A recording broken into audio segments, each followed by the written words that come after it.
Yes. What's going on, my man? How are we Hey, today? what's up? Yep. We're live. Welcome to everybody watching. Hopefully, you will all stick around for the time period here. We have a special guest. I would like to introduce Nick from Black Ocean Audio. How are you doing today, sir? Hey, I'm doing great. How are you, sir? I'm doing well. It's sweaty and hot here, which is unexpected. It was Uh, nice during the day, and then it got warm right as we sat down to do this. we just finished like a heat wave in Seattle where it was like over 90 degrees for 7 days, and it's very not normal here. So Yeah. I'm happy that today's not like that. And yeah, it's good here. That's good. That's good to hear. Good to hear that we have some relief, right? Like when we're already doing hard work, which I imagine you're very used to, and you have heat to worry about, as well as a bunch of other news with heat related issues. And The it's good what's to have some relief. not to keep talking about weather, but it is very important for me right now because I'm doing finishing in the shop, right? So even having like a swing of 10 degrees or whatever in one direction or the other can totally screw up like the finish that I'm putting on speakers. Yeah. So yeah, I'm lucking out right now that I'm have this kind of temperate zone where I can kind of do my finishing without any issues. And I know there's like been people I've watched a guy in Texas who's been trying to finish a bunch of stuff and it just keeps getting screwed up because they keep having rain, no rain, Yeah. all that kind of stuff. So yeah, sometimes it's important. Yeah. If you don't have, I imagine, if you don't have like an enclosed space that's like dedicated for whatever, you've got a makeshift like how I to do do not. that. That's right. Yeah. I do not have a paint booth. So yeah. Right. Okay. So I guess I did write up a time sort of schedule here. So let's do an intro, what you, who you are, what your background is, sort of like where this whole idea behind the brand got started and what Sure. you'd like people to know. And then we'll roll in from there. Okay. So my name is Nick Tarnofsky. I am from California, Orange County, California, but I now live in Seattle, Washington. And I own a company called Black Ocean Audio. And Black Ocean Audio is a more or less a speaker company. I say that I make loudspeakers, and we make speakers that are kind of a hybrid between a hi-fi speaker and a studio monitor. And the reason I don't make a distinction between saying we make studio monitors or we make speakers is because they're exactly the same thing. It's just marketing, that determines one way or the other. So are you still with me, sir? Okay, yeah, I didn't see you for a second. So um, yeah, Production techniques. I'm just trying to be cool over here with my buttons. that's fine. So Black Ocean Audio has been, we are now approaching our third year. So coming up in kind of August will be like the third year that I've been officially making loudspeakers. The first year was very much like a trial and error year. We did present at an audio show in Orange County, but I didn't even have like a solid one model or the other. I presented two different models. And the second year, we finalized that and started getting a lot of traction, and people in the studio world started paying attention, and I started selling speakers to people who would, mix and master for a living. And then now, coming up on our third year, I have the M series, which is kind of our flagship lineup, and I have a series above that called the Master Built series, which lets you kind of like customize that. And then I just finished the Q series, which is going to be my entry level series. And when I say entry level, we're not talking about a cheap speaker or kind of like a box speaker that you would buy from a store. We're still talking about a very quality product.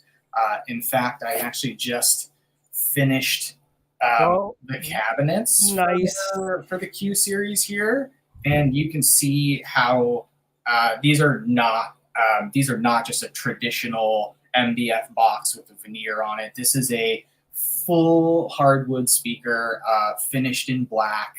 And these will be available to you pretty much by the end of the week here. So I'm really excited, and you'll hear more about that soon.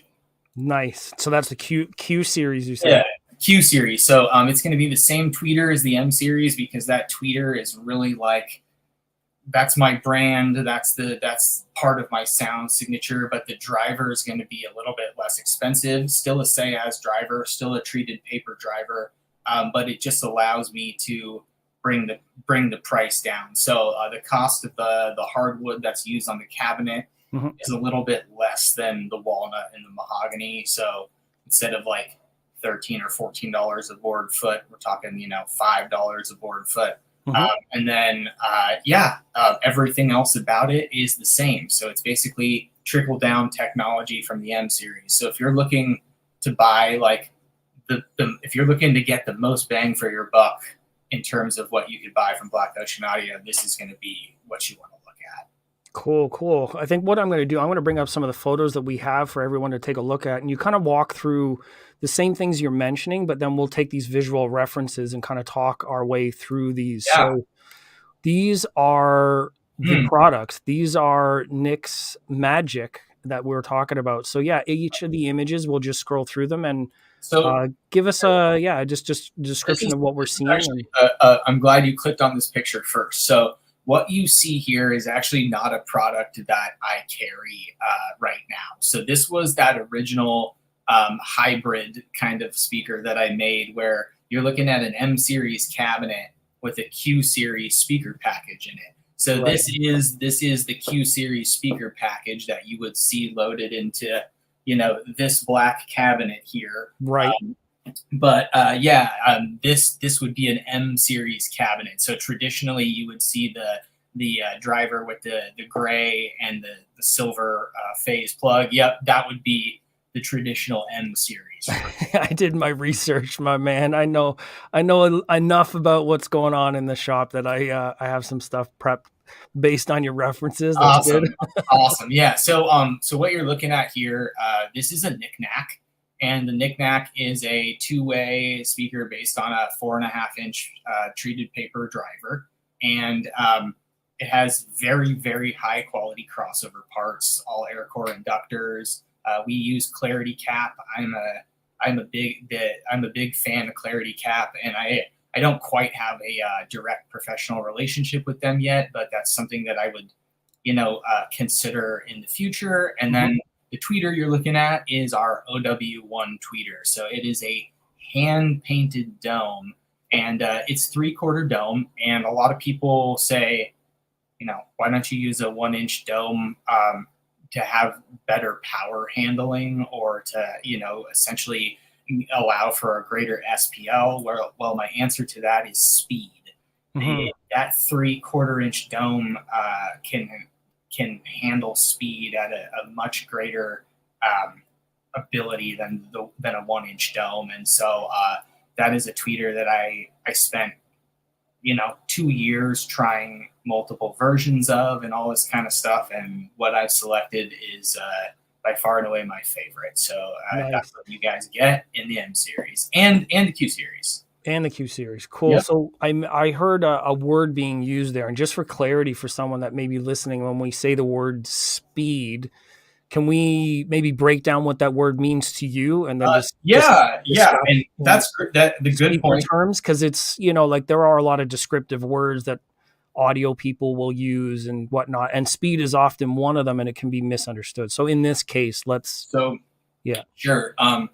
When I'm going to bring in a couple other terms here. So when I say speed, I'm also referring to the traditional pace, rhythm, and timing, which is about how that speaker is delivering sound in an accurate way to you.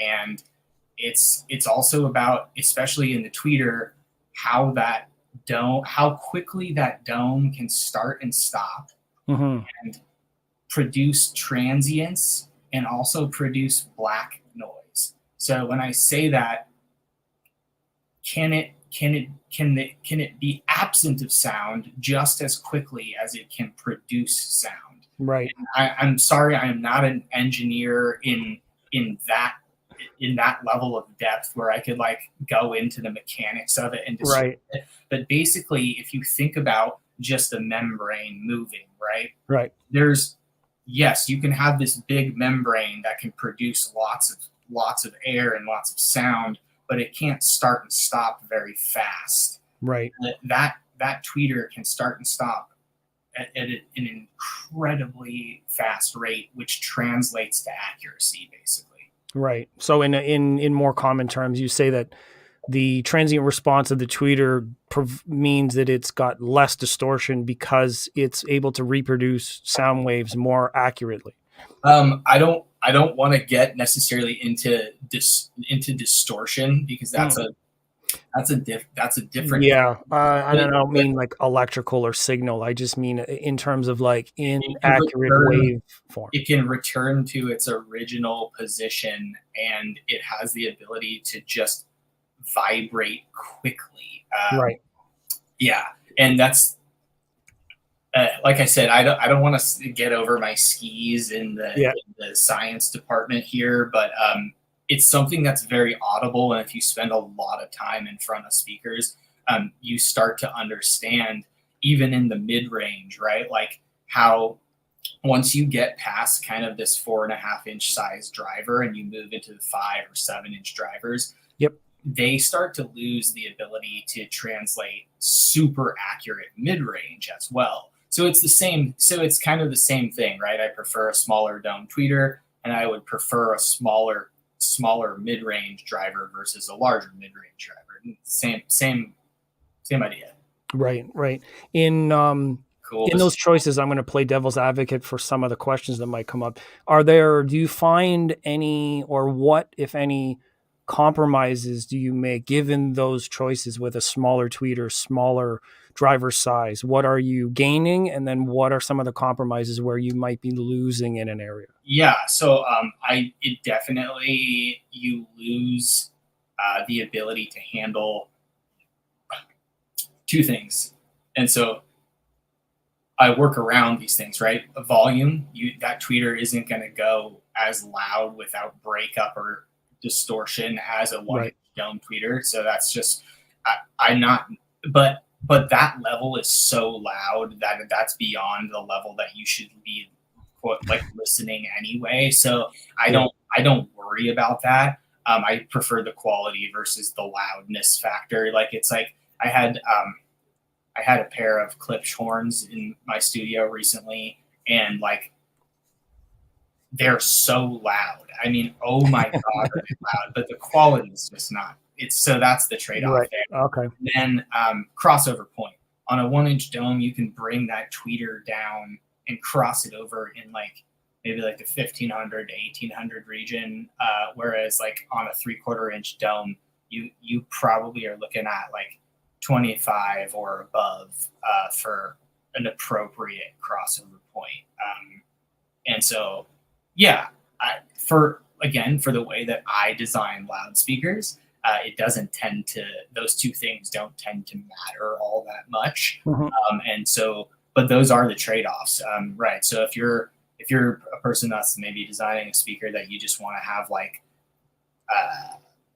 you want volume and you want home theater sound and you want like big dispersion, get a bigger dome in there, you know. Yeah, I got you. So there, in terms of those qualities, let's talk about in what room or listening situations would you say that many, or if any, differences between the models are Okay, aimed yeah, for, like that's a great listening space. question. So here, let's go down. If you go down to that last picture there, one more. Okay, so if what you're looking at here is a Le Chiffre, okay, and this is the 5.5 inch driver. This is a pretty large loudspeaker. I would consider this a large bookshelf speaker, and it would be probably comparable to most companies' 7-inch speaker. So Okay. the way I design a ported speaker, this 5.5 inch speaker goes just as low as most people's 7-inch driver does. Mm-hmm.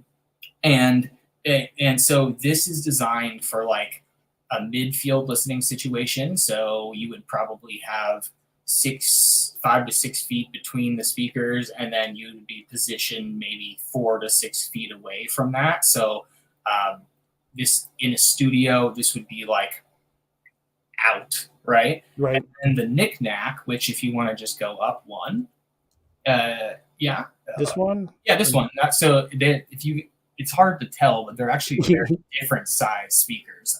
Right. Much smaller. This speaker here is much more of a desktop design speaker and meant for near field listening. So if you wanted to have basically in a room that's my size, an office or whatever, you would have these at the edge of your desk, and you would be positioned maybe 2 or 3 feet out. So it's a little bit of a different experience, but the mid-range depth that you get from a knick-knack is unlike anything that I've ever experienced outside of Black Ocean Audio speakers, right? And so one of the reasons I decided to like throw my hat into the ring in this extremely saturated market and world is not because I was like, not because I needed to have a speaker for myself, but it was because like this sound that I get from my speakers doesn't really exist anywhere else. Black Ocean Audio speakers sound like Black Ocean Audio speakers, and Gotcha. I've never been criticized for that, because Right. I really think that I really hit on being able to tap into people's emotional experience with music, right? And Right. so when I started this journey, I didn't really know where it would end up, or if I would still be here 3 years in, or like, people told me I can't use wood to make my cabinets. Everyone told me all this stuff, but I think that what I'm doing and what I'm still really focused on is delivering a speaker to people that when you sit down and listen to it, you everything just kind of like melts off, right?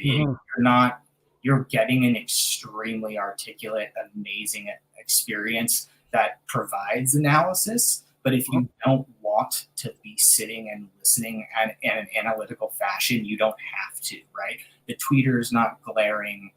Nothing's peaked. Nothing's overblown. So yeah, like I said, it's interesting. The reason I don't market it as a studio monitor or a hi-fi speaker is because I don't think it's either. I think it just exists as its own kind of entity. Right. Some of that brings me to another point that I wanted to get into, which is like your process in terms of construction, material choice, how they affect certain things. What do you, when you're saying that they sound like Black Ocean speakers, which to some might say, well, that means that they're colored, and then right, which is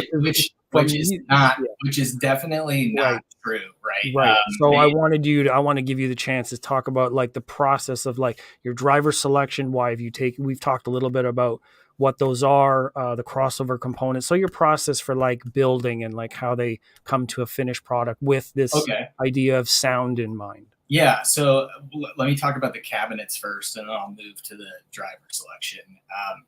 So with the cabinets, I'm a guitar player. I've been a guitar player my entire life. That was partially part of my career for a while.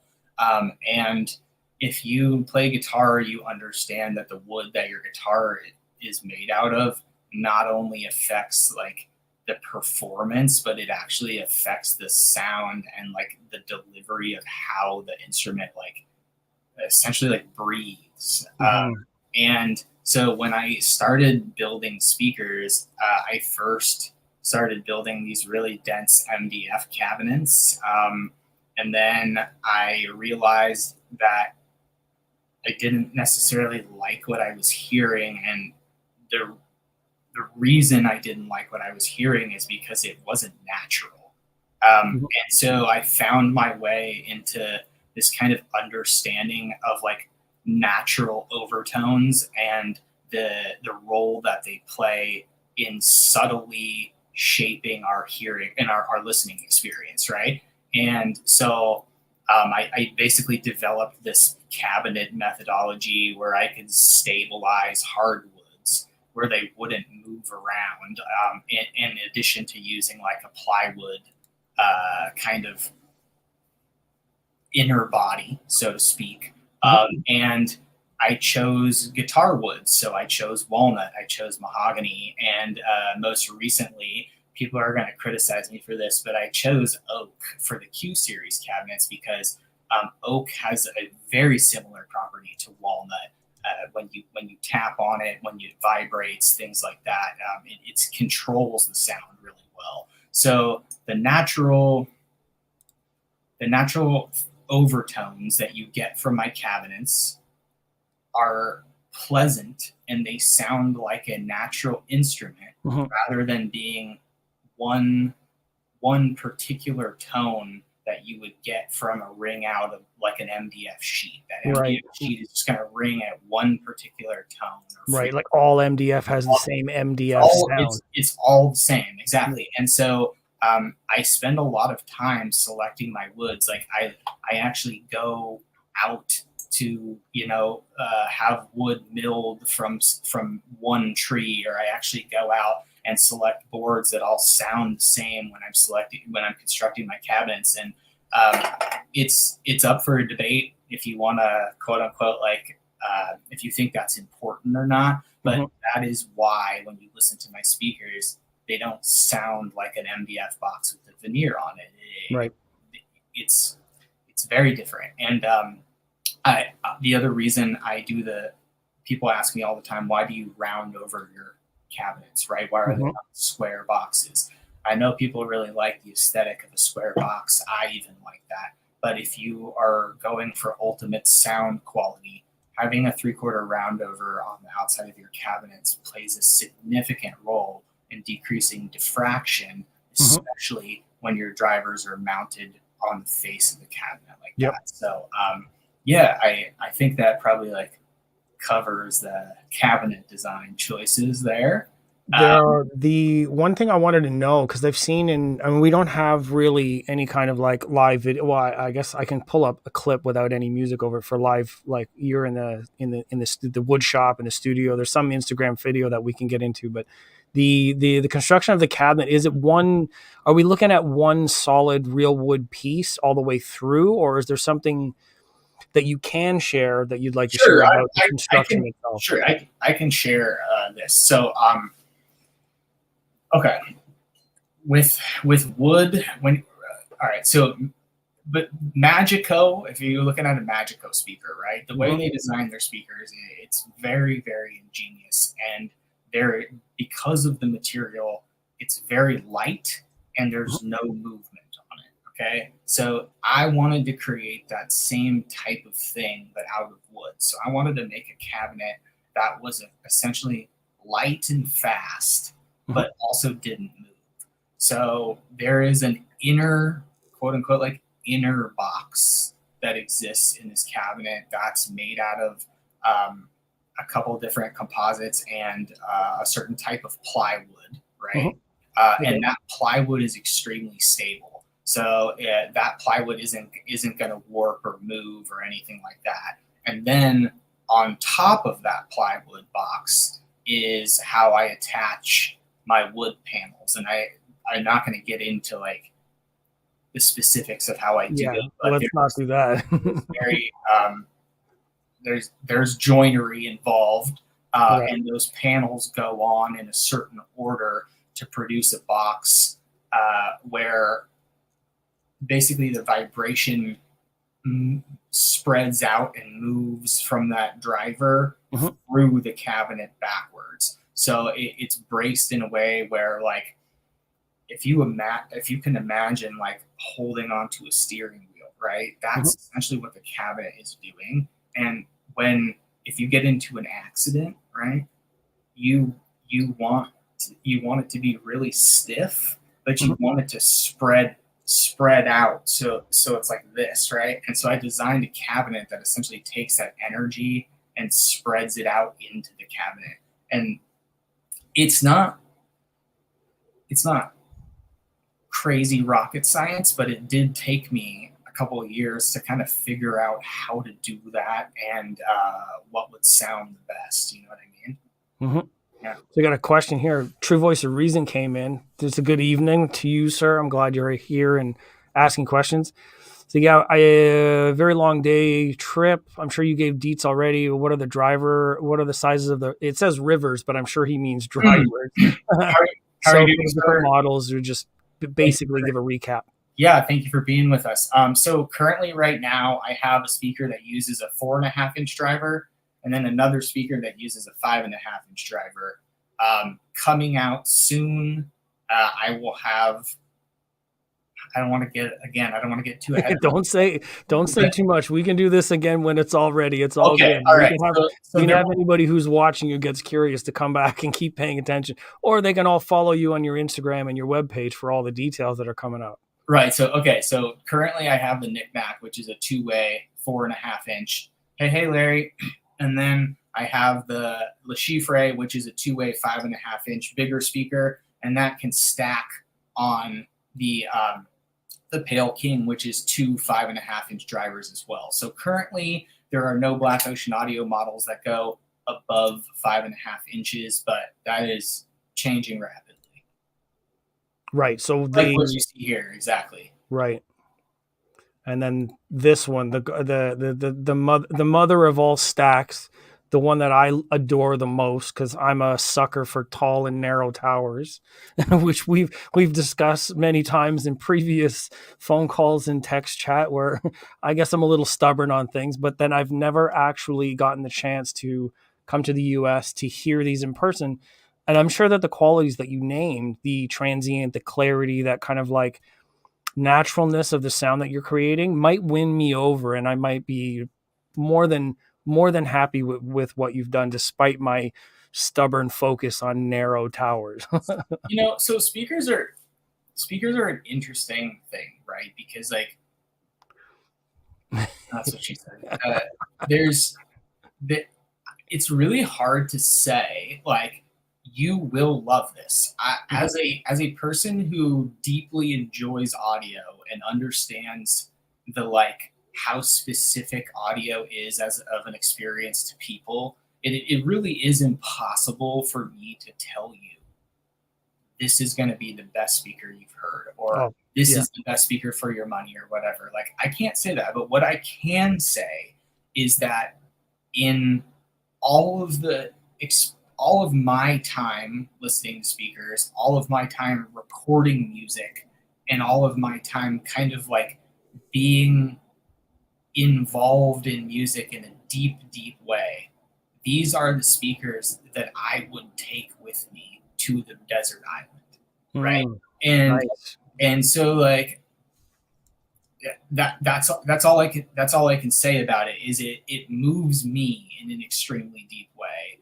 And so I also hope that it moves enough other people in that deep way that I have a successful product. And I think by evidence that we're still doing it 3 years in, clearly I'm doing, something's right there. Yes, yeah, absolutely. That does actually transition very well to the next question that I had. Basically, is your business model as a individual, as a, the way that things are set up. You've got your production, which is great, and we've talked about kind of how everything is put together, your selection for drivers, their characteristics and sound. But the model of business that you have, how you have managed the last number of years coming from your beginnings to where you are and your sustained business, how can you talk a little bit about how that's been, what the Yeah, model means, what that is for you, I struggles, successes, anything like that? Yeah, I would love to. That's a fantastic question. It's a question that people don't ask often. Larry, thank you very much, man.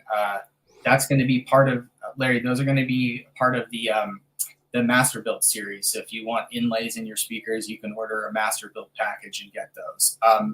Yeah, exactly like he's showing there. So as far as business goes, I definitely would not recommend talk about the measurements. Thank you, man. Let That's me let's just call a couple of really good audio friends of ours that have machines that start with K, and then we'll yeah, get back to you. If one of those guys wants to take these up to the studio, then maybe yeah. I would vote for you. That's for sure. I don't. So here's something I've never really talked about before I got into the business thing. Obviously, every single one of these speakers is measured multiple times before it goes out. It gets measured for accuracy. It gets measured to see. I have a particular tolerance level that I allow, and that's very, very, very tight, right? So like I build these by hand, but I still keep them to the same tolerances as a factory built speaker would be, especially when I'm matching a left and right pair. All of our tweeters are matched to really, really tight tolerances before they even leave the factory. Nice. So yeah, if people want measurements, you can request measurements from me, and I will show you what they measure like. It's just not something that I feel is important to give off as a company because Sure. I'm not selling you the measurement. Someone could make a completely awful speaker and it can measure perfectly and they can show you that measurement on the screen. And there's absolutely no way for you to determine if that sounds good or doesn't sound good. So Right. it's just not, as a professional person in the audio world, it's not something I deem to be like super important for my sales or whatever. I'm not Right. trying to hide it. It's just not important. Yeah. Right. I want to go back to this. I may be reading it in two different ways. When I saw anechoic measurements, I went to one direction, but I think also what he means is a desert island would have like no reflection Oh points. no, I know Around. what he's saying. Yeah, I just yeah. wanted to I okay. went a different direction with. I do want to clarify both sides of that, so we're on the same page. So okay, as a business model, yeah. Yeah, I chose to sell direct to consumer instead of having essentially like just only a sales network where I sell to dealers and then those dealers sell my speakers.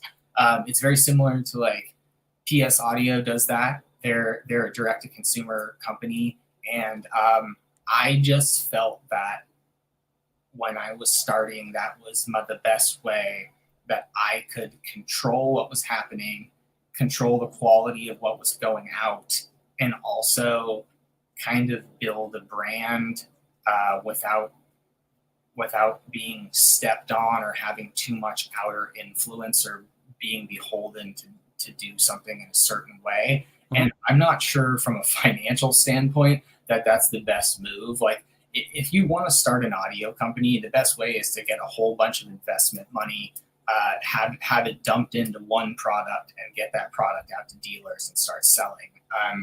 There's a company, I believe called Revival Audio, if that's correct, from France. I think I've heard of it. And they came out of the gate like they're previous engineers from another company, but they dropped a product and it was everywhere really fast, right? Mm-hmm. And I noticed that and I was like, okay, well, that's obviously the better way to start a company. But I'm not that. I'm the artist who started a company by making art, and then that art has grown into something of a production line, and then now I'm currently trying to like expand that production line, if that makes sense. Gotcha. Yeah. Gotcha. I feel like that may be what we're trying to do here as well, is get these like absolutely stunning woodwork. There are few, and I'm sure we've talked about this as well. I'll admit that there are a number of design choices or styles of speakers and cabinets that I appreciate, but the natural wood and the details that you've included in these designs, the way that they're put together, are some of the best that I've seen. They're very, very beautiful speakers. Thank you, man. I spend a lot of time on that. It matters greatly to me. So yeah, when you see like how something comes together, it's not just because like I slapped it together and it happened to look like that. You know, I picked that very specifically. Mm-hmm. Yeah.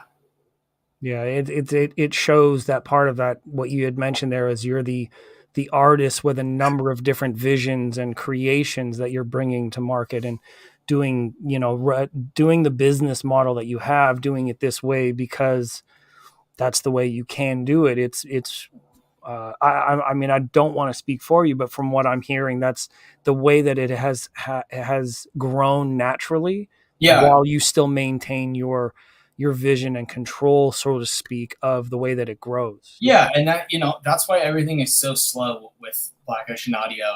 One, I don't have anyone backing this company other than me, right? There's no one financially investing in it other than the people who are supporting me by buying my products Mhm. and my own self. And that's a it's a difficult way to be. You grow very slowly that way, but it's also very organic. And the people that are with me on the journey are with me, right? And I appreciate um, every person that has bought something from me knows that that's a direct investment back into Black Ocean Audio in order for me to exist. And so Mhm. um, that connection, I hope like I hope more people start to like look at something expensive like speakers the same way that they look at like a local market, right? People are really jazzed about going and spending money at a farmer's market and getting their local produce and things like that. And that's very important. I think I'm making something that is also in need of that same level of support. Mhm. I need people to um, take a chance. I need people to understand that like if they don't invest in this or they don't believe in me, then Black Ocean Audio goes away, right? Right. And so I I don't want I don't ever want that to happen. I want to continue to grow. I want to be able to bring new technology into the company and all of that kind of stuff. But we're still in that early growth stage, and I'm trying really desperately to make my way towards the end of that. Right. Right. And I can value that kind of perspective in terms of what you mentioned in like your local, like those who I don't want to. I'm going to avoid being my normal self and just not say what I was just thinking. This is the first time that I have ever held my tongue. Let it be known. um, the idea of like local markets and shopping locally, and the tone that people give off of supporting your local, like handmade in the USA, and these phrases of supporting markets that you appreciate. And then on the flip side of the coin, where you say that, oh, it's made in this country and I don't like it, it means this quality. But when you have an option that has top quality parts inside, hand built parts that are meaningful and significant for the acoustic character of your final product, with like hand selected drivers that are some of the best.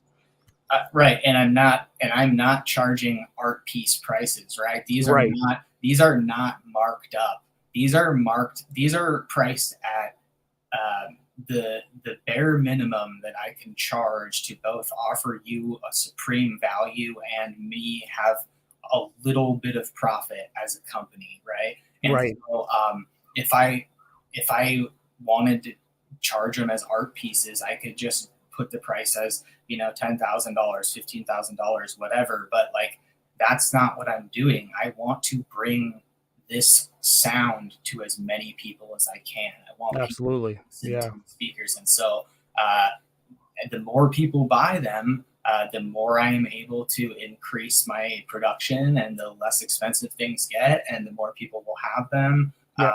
and all that kind of stuff. So it's one hell of a balancing act, along with a bit of luck needed to hit the top. Yes, Yeah.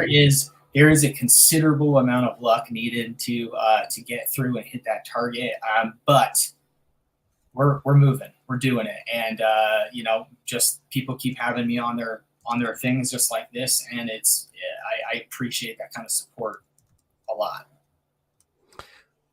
So that brings me to the next part, the next question that I have written down, or next section, trying to stay on my own schedule here. That's right. The future and goals of the brand. We discussed some of those things. You are excellent at keeping up with my plan here. I barely need any coaching. You're natural.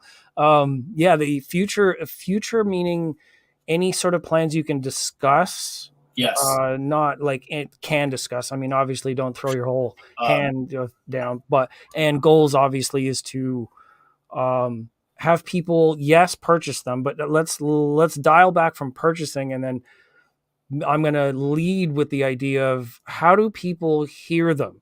okay. Let's maybe with that in there too. Right. So that is what I am working on right now, is getting this is, and the reason I haven't done this is just it's extremely expensive and I have to pay for this myself. But I am getting my backstop loaded up, and I have cabinets that I am now able to send out to reviewers or people that want to listen to them. So it took me a long time to get to that point where I had enough essentially backstop to do that. But I'm Mhm. currently working on filling drivers into those cabinets, and you can soon either request a demo from me. So I have 2 or 3 sets that I can send out to reviewers for demo. Or if you want to hear a speaker, I can always arrange something with your hi-fi shop. I can send it out to your local hi-fi shop, and essentially they can arrange to set that up for you. So there's lots of options. And then if you're in the California or Seattle area, here for Symphonics Audio, nice. All right. Thank you for joining. I do appreciate that. So if you're from either California or Washington, we have people that can bring these out to demo for you. Mhm. So if you're on the west coast of the United States, it's very easy to get a listening session in on one of these. You just have to reach out to me. You can email blackoceanaudio at gmail.com. So yeah, it will respond within 24 hours. Very responsive. So yeah, there are ways to hear them.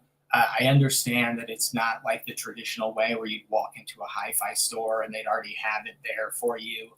But maybe we'll get there someday. But I also want to be able to keep prices at a really reasonable level. And so right now, by me selling direct to you, you get the best price, and it, that's Right. important to me. So yeah, and the other option is you can buy them, and if you don't like them, you can return them. So that is also an option. That's a very nice option. Absolutely.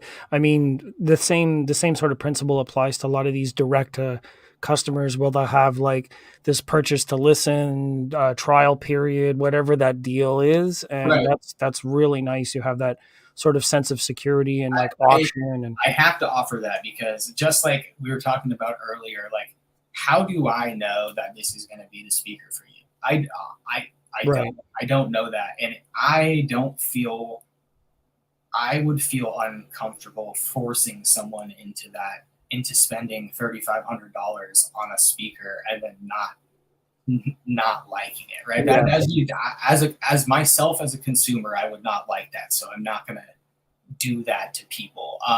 Obviously, if I am shipping speakers out of the country or I'm doing something that has an extenuating circumstance, that then we have to have a discussion about that right now. But if you're in the United States, yeah, there is a trial period for your speaker.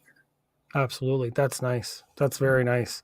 Obviously goals are be, Oh, yeah. become very stable and self-sustaining and grow the business. I can almost So answer that for you. yeah, right. So basically, I would like to tool up my shop and have a little bit more machinery capability.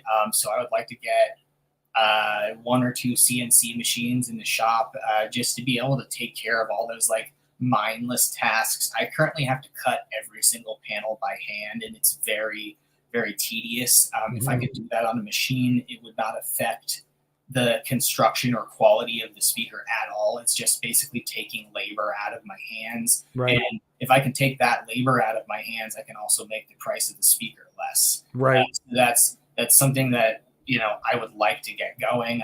That requires more sales, more investment, things like that. And then the other thing is I am, like I said, trying to expand the brand up and down, right? So I Mhm. have the M series, which is my flagship right in the middle. I have the Q series, which is going to be essentially the entry point series. And then I'm also expanding the brand upwards. And I don't want to necessarily talk about too much of like what that looks like yet. Gotcha.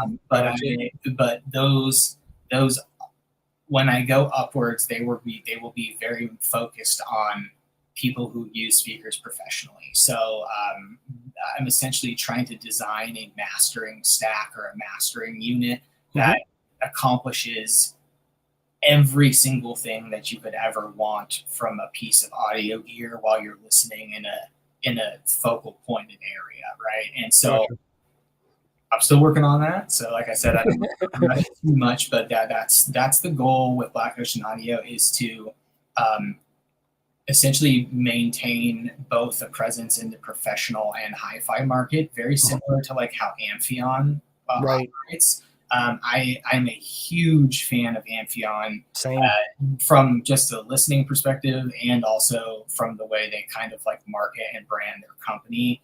And so I, you know, I look at Magico a lot as kind of as a brand that I really like to follow, and they're very hi-fi oriented, right? And then I Yep. look at Amphion as kind of a brand in the studio space that I like a lot. And so yeah, I kind of pull things from what they do and how they operate, and kind of meld my own hybrid business plan out of that.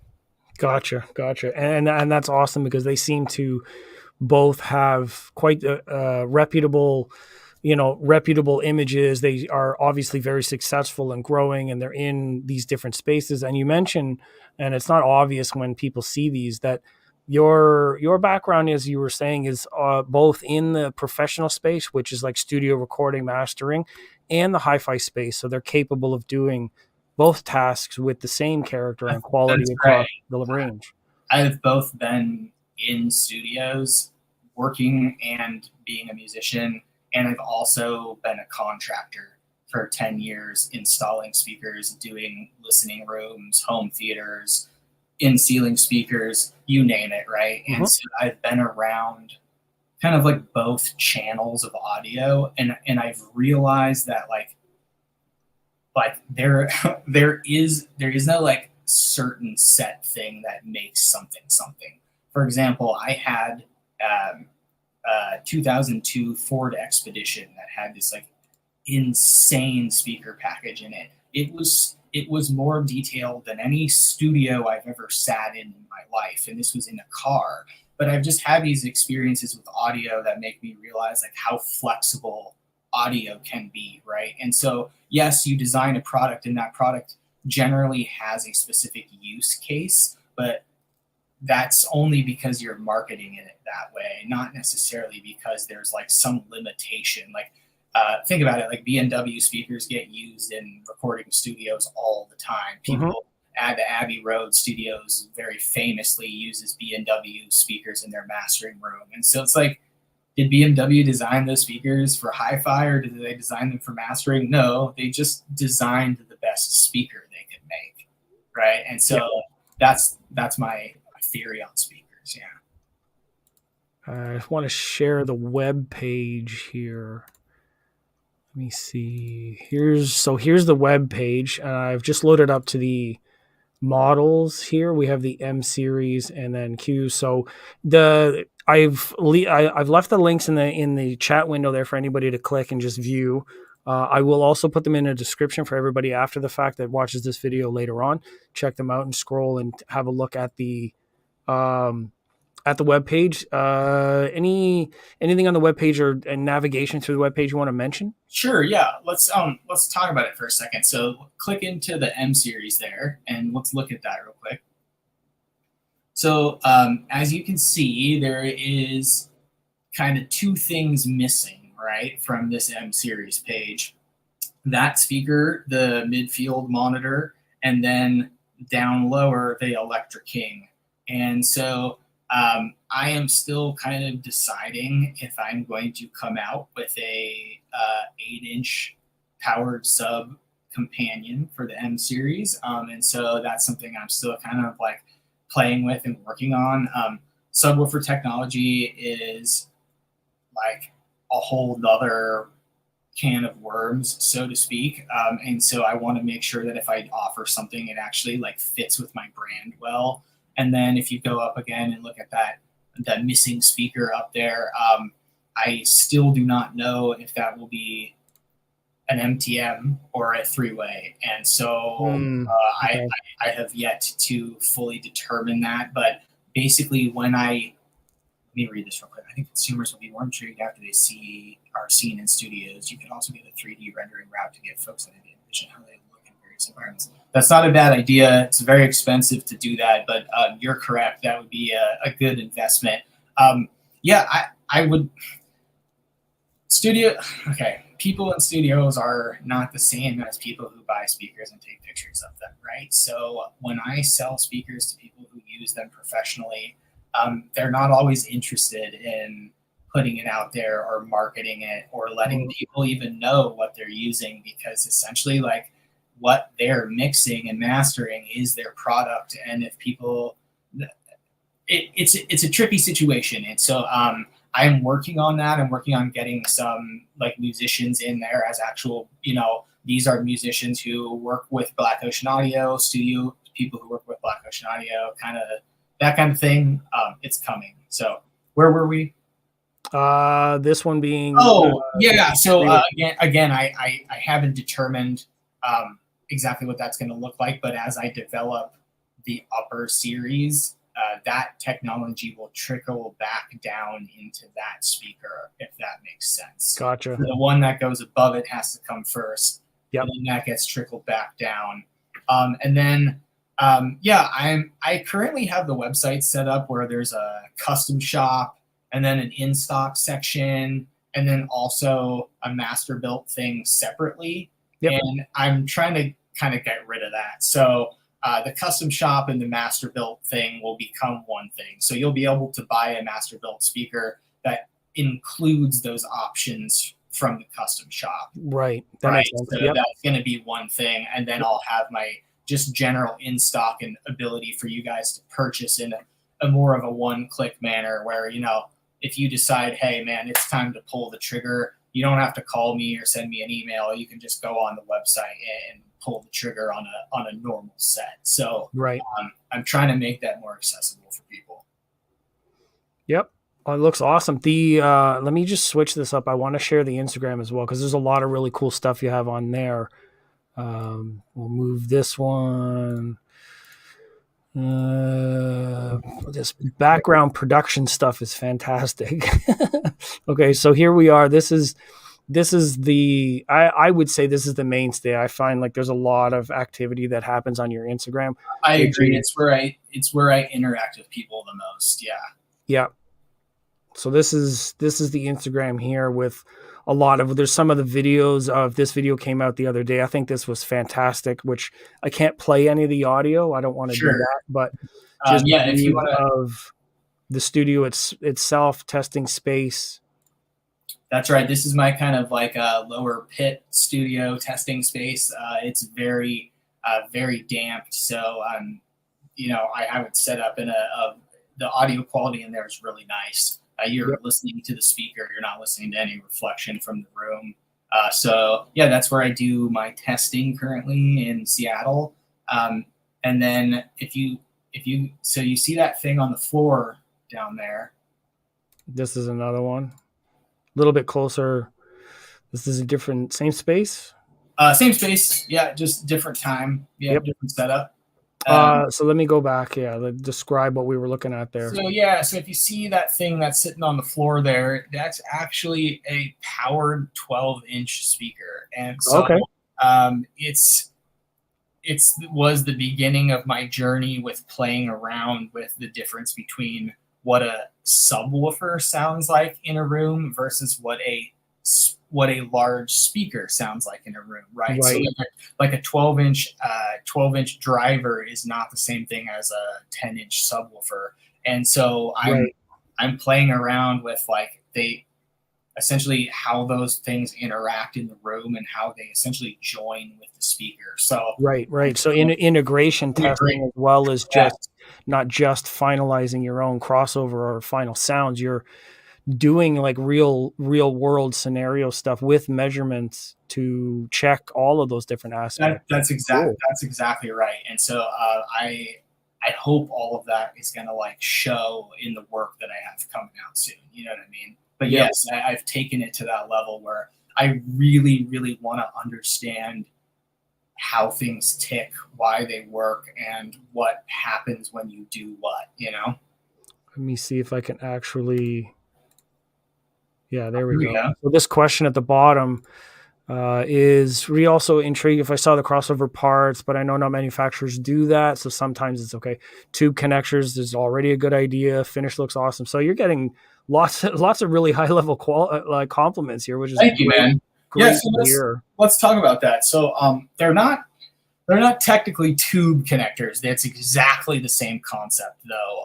It just provides a lossless connection, copper to copper, where you don't have to worry about if something's screwed down properly or any of that. Once you put that banana in there, that connection is solid and it's making a solid copper connection. So yeah, it's my own version of a tube connector. Thank you very much. I don't want to rip off Danny Ritchie there, you know. Yeah, yeah, PR. yeah. Yeah, but also, and then yeah, if you're looking here at the crossover parts, you can actually see the crossover. So those caps are clarity caps. The inductors are air wound air core inductors, and the connection bridges are from a Japanese company. I import them because they are non-ferromagnetic. So Perfect. essentially, there's no magnetization on the board.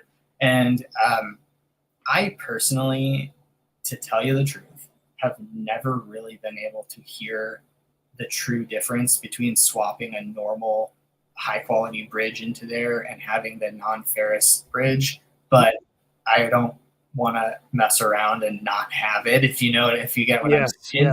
Yeah, so those are very specific parts that I bring in for that. Nice. And the connections, so like you can see on this board, I solder everything, so everything's soldered. And I actually I'd be happy to share, I use Cardis solder. So nice. Cardis is one of the speaker cable companies that I greatly appreciate, and I own Cardis cables, and a lot of my testing cables are from Cardis and things like that. So yeah, I'd like to give those people a shout out, please. Absolutely. Oh yeah. So yeah, when we say handmade, I mean literally this is legitimately handmade in the USA here. Like that's it's as ghetto and non-ghetto as it can be, if you get what I'm saying. So I do it all by hand. I do everything in my house, in my workshop. That's, you know, in my house.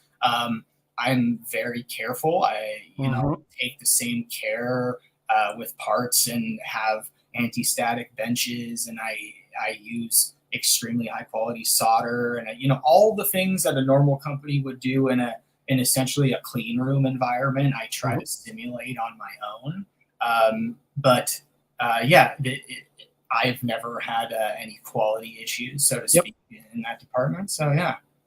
Yeah, you had to touch on that. We're talking about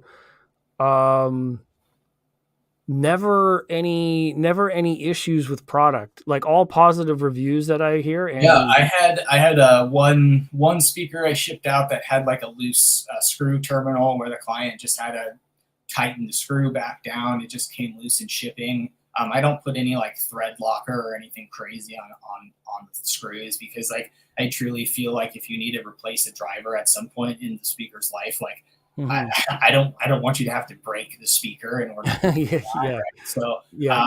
But yeah, no, other than that, I've never had a shipping issue. I've not had any complaints about audio quality or anything other than you know, thank you very much. And we obviously do support our customers, and if anything were to go wrong with either the speaker cabinet or the speakers in that first year, we are happy to replace anything that we need to for you.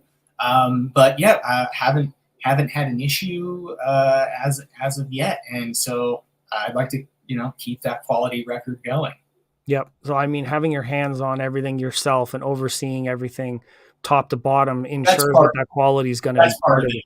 Sure, that it will add to what you were saying in terms of cost, timing, but quality is like utmost, and you have end to end, which, you know, the reputation that you're gaining over the last while is consistent and proves what you're doing works very well. Thank you. Yeah, it's like I said, and like you said, it's slow. It's definitely slow, but when you get a speaker from me, I've actually sat and listened to that speaker set for a significant amount of time, enough to know if there's like even the slightest thing that could be wrong with it. Mhm. And when I send it out to you, they're in perfect condition. So yeah, that's like you said, it's because I put my hands on everything, and even as we grow, I will probably move into the QC phase more. So like if I have, let's say I have someone else assembling cabinets, or I have a team doing that in the future,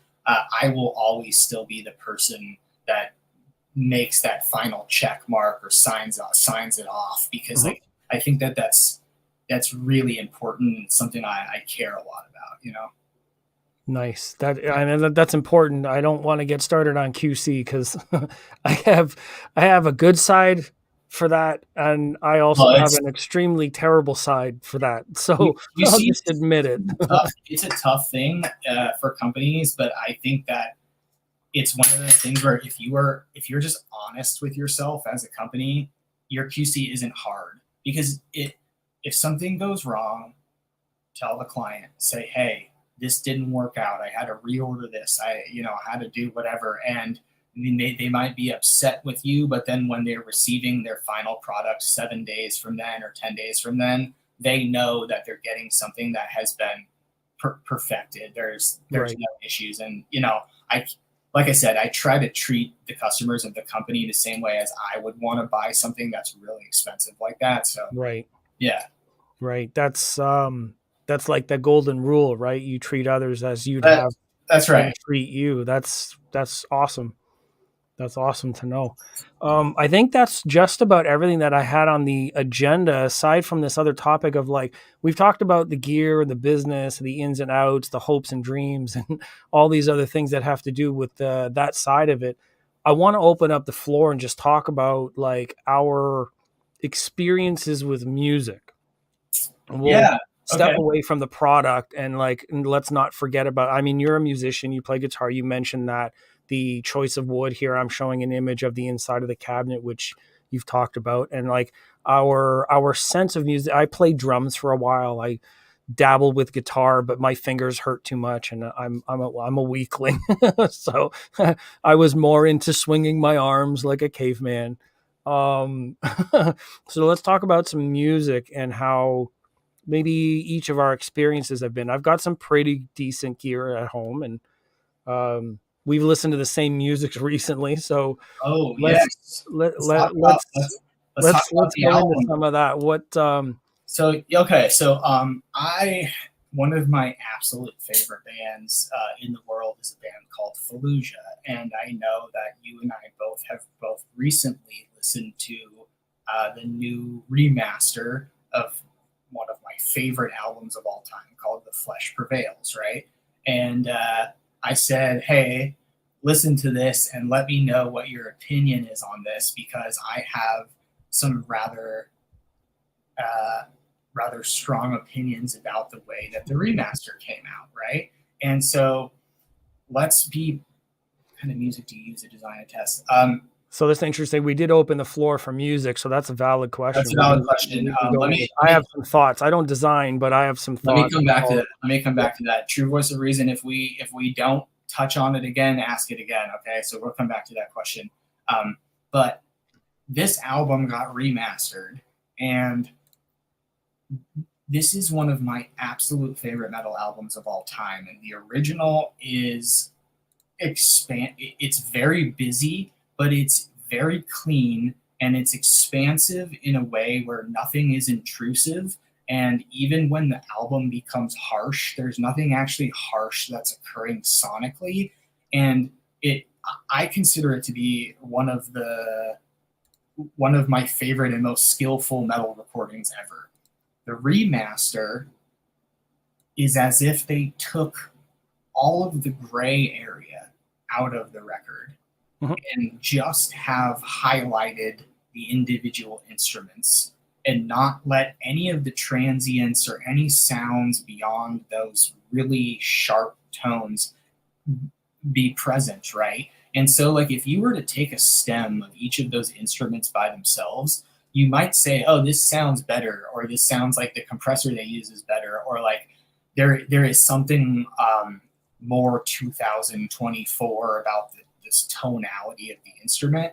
But as a whole, as a record, I do not feel that the new remaster essentially captures the same life and essence as the original recording does. And the reason you and I brought this up is because we use this to test our systems, right? Yeah. Both.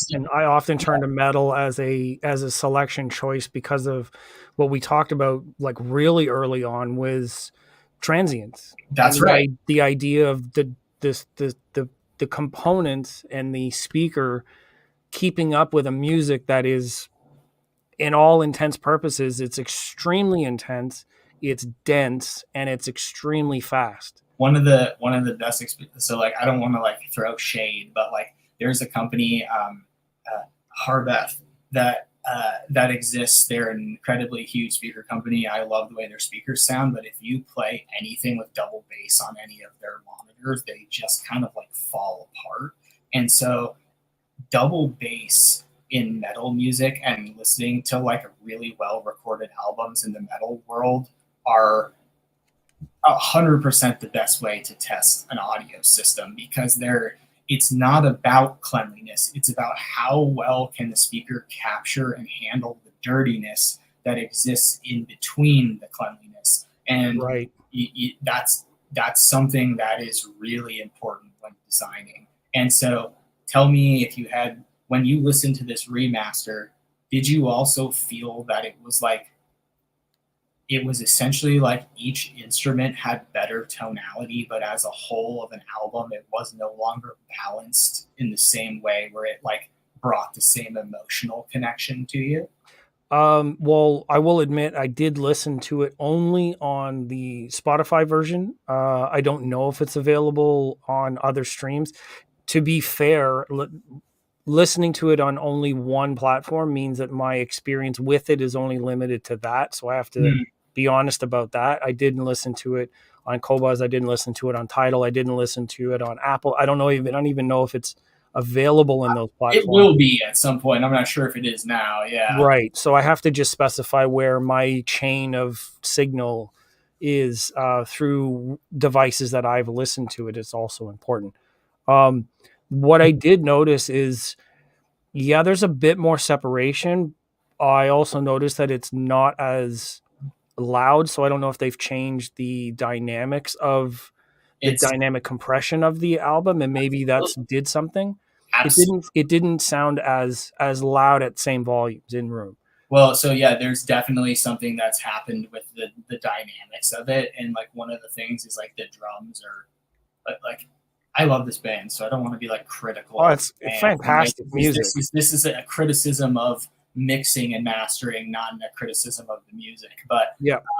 yeah, the dynamics of the original recording, even though they have some rough areas or things that are left to be desired, are so amazing. And then when you listen to the new one, those dynamics change, and in my opinion, they change not for the better. And one of the reasons we're even bringing this up is because like when I listen to this on Black Ocean Audio speakers, it is like blatantly apparent, right? So Mhm. I am able to hear like not just like a 5% difference, it's like a 15 to 20% difference, enough where I'm like emotionally going, there's like something that's not as engaging to me as like this was like in my connection to it in my youth or whatever. But Right. here's the other thing that, this is also something to be talked about, and I think engineers will talk about this, but people get very attached. It's called like first mix syndrome or early mix syndrome, where like bands and artists get attached to the sonic signature of their mix before they, or their demo before Right. they go in and have it Right. professionally done. And so it's really hard once your brain has imprinted something like that and you enjoy it. it's really hard to listen to another version of the same thing and also try to have the same emotional connection, because your brain, even if it's still good, your brain knows it's different and it's immediately an affront to the thing that you love, right? Right. So Right. that's tough to overcome. Like, had I heard these two albums back to back, having never heard them before, who knows if I'd have a different opinion, you know? Right, right, right, right. It kind of reminds me of something they say about our sensory perception, like sense of smell. Our sense of smell functions on it's a little bit adjacent to that topic, but our sense of smell functions like a difference, a different sensory. So, like if you're in an environment, you can get very Correct. accustomed and You used to a have to, type of smell. You to don't notice it. change. Yeah, you're nose deaf. That was what they call it. But Right. a change in scent, if you move from one space to another, or if you go from outside to inside, and you're like, oh, I didn't realize my house smelled like this. What Right. is that smell? I was here all day. What happened? Chances are it was there the whole time, but that difference in sensory perception actually alerts you to something that's different. So in That's sounds, exactly right, man. and the sound of an album, and like that, yes, this is the way it sound when we were writing it and we heard it first and it sounds good, and then you move to a difference. I can see that, you know, if I have like headphones that sound one way, I've or experienced that. speakers in one way, or you have the same speakers but you move to a new place, such as yourself, and you know what I mean, like Yeah, these I differences we have to recognize as, why is this happening? that is also why when you are selecting a speaker, you should never listen to a speaker in one session and just decide that that is the speaker for you, because there are so many factors that affect our listening. Are you hungry? Are your ears full? Like literally, are your Yeah. eustachian tubes full? Are you sick? Do you have a cold? There are like these things that people don't consider. Like your body is what kind of music do you use to design and Yeah, test? I'm So just bringing this one back up again. metal. So I don't know about him, but And then Larry, I this is use the point. I use metal primarily to design my speakers, and then once I am happy with that, I will start putting on nicer and nicer and nicer audiophile music, right? So, Mhm. um, like the audiophile stuff is what I use right at the end to make those like last like 1 to 2% tweaks. But I like to start with the rough stuff, and I like to start with something that is dense and Mhm. has a lot of musical information, because when you're doing crossover design, you can very easily hear what it's bringing in and out of the music when you're making those live changes to the crossover. And Right. so if you're listening to something that just has like one female vocal and like a acoustic guitar in the background, there's so much information that is absent. You cannot get a good picture of like what's actually occurring. And so that's why a lot of times you get speakers that are like, these are good for jazz or these are good for female vocal, because like the person didn't listen to death metal when they were designing their Yeah. speaker. Unfortunately, that is a flaw. And so yeah, again, like I think that the more genres of music you can throw at your design, the better. But I start with something that always has a screaming vocal and has double bass in it every time. Yep. Yep. That's good. And then what we were just talking about with listening Oh to yeah, listening to products in different spaces, Larry says that's such a key and great point. right. Like I think like literally like your body is a tuning fork, right? And that your sensitivity changes depending on where you are, what you're doing, if you're excited, if you're listening to music that sucks. Like if here's the thing, right? Like if I'm sitting in a room with Black Ocean audio speakers and I'm listening to music that's garbage, I'm probably not going to like the experience. So it's going to be hard to judge whether I like this speaker or don't like this speaker. And that's why like audio shows are tough, right? You go into a room and it's just on, and you don't have the ability to kind of like interact or put your music on or listen to something that you've heard 9 million times in your life that your brain knows what it's like supposed to sound like. And Mhm. so that's the toughest part about selling audio and buying audio from both a sales and a consumer standpoint, is the fact that you have to bridge that gap and get someone into an environment where they Mhm. can both be tuned in and you can be tuned in at the same time. And that takes work, and it takes money, and it takes time from both parties. So Mhm. buying speakers is just as much of an investment as selling them, right? Yep. Yep. Yeah, and the listening experience, you're listening in different spaces, you're experiencing it in such a way, like it is an important thing. And I'm always talking with people about, please go and listen in person whenever and however possible. Is find a way. I don't know if it's someone in the area, make some friends. If somebody has a pair, I've actually opened up some conversations at great personal risk, I'm going to admit, to a forum in some place to say, hey, if you've not heard these before and I'm selling them or whatever it is, arrange with me and come and listen to them and see what you think. Because if you've not heard them and they're either customer direct, or if they're not available around, or if they haven't been to shows yet, That's right. it's not it's not advisable all the time, because then you're opening it up to, it's a storefront. You can do certain things. No, but I'm a person, and I don't have insurance, but listen, bring it's me. one of But the risks. It's one of the risks that I have to take. Like I can't control what happens every single time when these things leave my shop. Right? Once one singular female voice, kind of like yeah, yeah, man, like Diana Diana Krall, Krall. yeah, That's exactly what I'm referring to, and and I'm not find like, shit on it. I like Diana Krall. It's just it would not be the first thing that I start with to determine if I like my system. It yeah, towards yeah, the end. And so, yeah, well, I got to go pretty soon. But gotcha. while you touched on that topic, yeah, if anyone knows Siphonics Audio personally and wants to listen to a Black Ocean Audio speaker, why don't you let him know, and I'll see if I can, get him a demo set out there sometime soon. So That would be super cool, because I yeah, know at least 2 shops that I might be able to talk to that may be able to open up demos. I mean, I don't know what it would take, but I would love to do that. And personally, yeah, I would love to have my friends come by and just hear what it's all about, for right sure. on. Yeah, Okay, that man. would be awesome. Can I I say thank you? really appreciate your time. We'll let you go. We are over the hour mark now. It's hour and 17. So thank you very much for hanging out and answering all these questions for Absolutely. people. And Thank you guys we'll, to the people who watch this and everyone else who sees it later.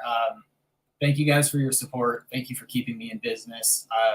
I am, slowly over here selling speakers, and when I put something out on the internet, or if I'm offering a sale, please know that it's very important to me to make those sales. So if you want to take a shot, the Q series are going to be about $1,500. So that's very reasonable in the speaker market. So yep, let Siphonics know, let Black Ocean Audio know. Larry, thanks for hanging out. We'll see you guys later. True Voice of Reason, Marvin, thank you for showing up today. Yeah, tune in later. Reach out to me if anything goes on, and yeah, we'll revisit this at a later point.